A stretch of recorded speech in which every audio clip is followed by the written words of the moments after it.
就换一样的方式再做一样的。好，已经完成这边的骨架了。那接下来大概还要有4只，2只是来连接这2个骨架，那2只呢是当套筒来套在这个管子上，就把它剪成2段，因为它不是实心，它是空心的。7公分好了，套进去，套的越深的话就会越稳固啊。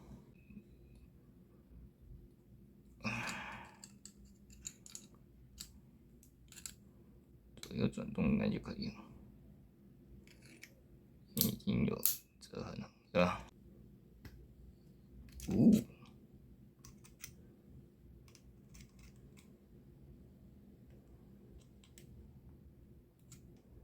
今天把它搬圆。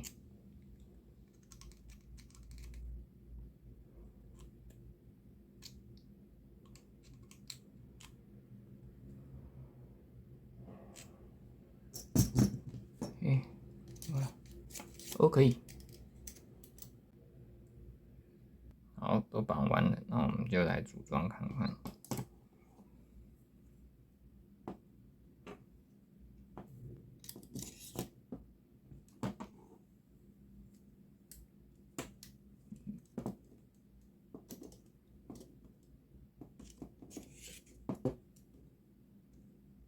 其实，在没有组装这个上面的这个杆子就可以使用了。可以。这个就是钛板。这个是0.5迷你的，还蛮轻的。这是20×20的。那时候做的这个宽度是18×18。我们现在就是量要钻的孔的位置跟通风孔的位置就行了。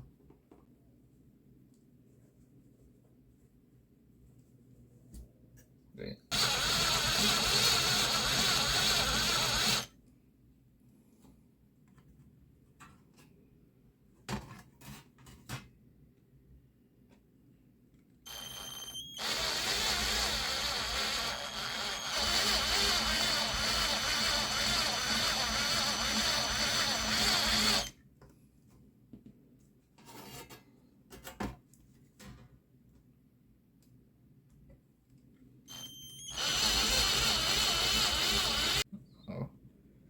目前钻了这样，感觉密度有点不够。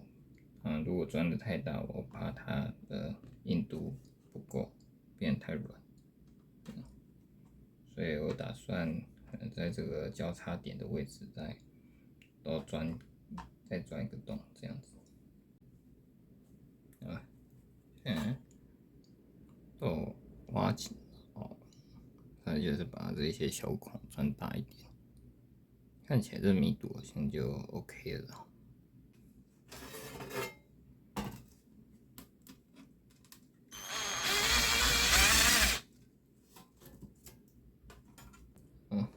钻完了。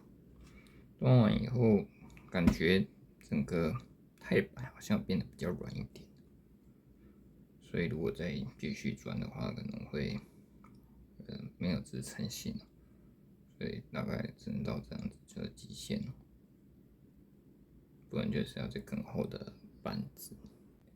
然后再来我要修一下毛边，倒角一下，让这4个角不要太尖锐，这样。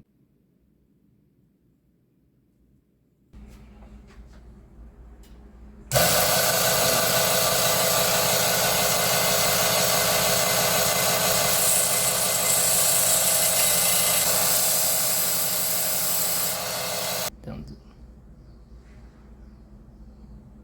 剩下来孔洞的毛边呢，会用比较大一点电钻头去修，或者是再用这个电磨笔去研磨，把毛边磨掉。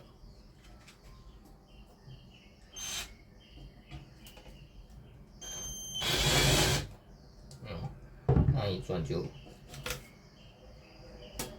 不用钻得太深，这样子。就可以看到已经有个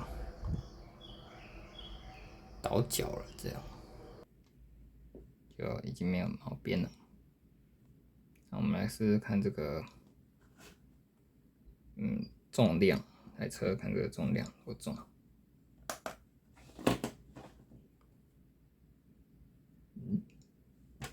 看到什么吗？归理，这个钛板呢，现在是86，加上这个全部的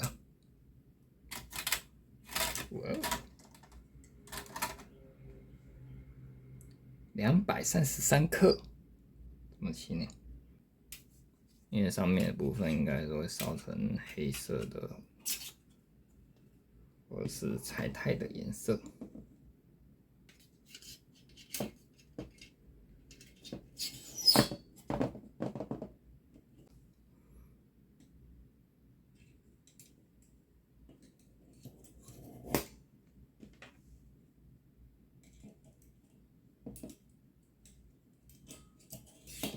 完成了，我的钛烽火台，那上面就可以放烤网啊，这大概有1公斤重，来看看，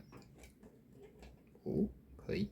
其实我试过放2公斤多的那个铁盘啊，铸铁盘是没问题。